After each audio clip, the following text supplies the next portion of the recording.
In non-reasons to fear the collapse of democracy news, we have yet another reason to talk about Oregon's super crowded governor's race today. In fact, it's getting a little less crowded. Let's see, where's Nicholas Kristof? Oh, yes, there he is. Yeah, he's out. Disqualified today by state election officials. But is he really done? Kristof says he's planning to fight and go to court to stay on the ballot. And we know, that race was already a lot, okay? And now it's even more complicated. And here's the thing, you, the voters, need a final decision on this soon, really soon, because the state needs to start printing ballots for the primary in March. In the end, our elections officials told me it wasn't even a close call. Citing an urgent need to reestablish trust in public officials and America's elections, Oregon Secretary of State Shemia Fagan said Thursday Nicholas Kristof is not eligible to run for governor because he fails to meet the state's residency requirement. In order to run for governor, a person has to have been a resident of Oregon for at least 3 years leading up to the election. That's written in our state's constitution.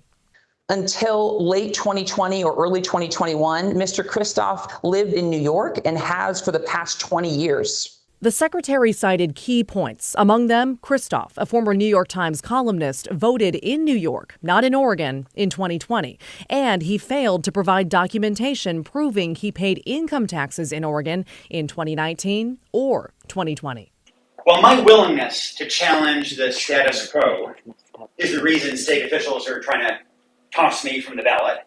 Late Thursday afternoon, Kristof blasted the secretary's ruling and reiterated his long-held argument. He was born in Oregon, and he owns property in Yamhill County, which he visits often. He added it hurts him to see his home state struggle for years to address major issues, like homelessness. All of us here, we all know that Oregon can do better. The political establishment doesn't want to hear that. I guess I can't blame them. They've been in power for years, and they don't really have anything new to say. Kristof, who had planned to run as a Democrat in a crowded race, vowed to challenge this decision in court. Political analysts say both sides will frame their fight with a focus on voter trust. Secretary of State wants to say we need exactly what you just said.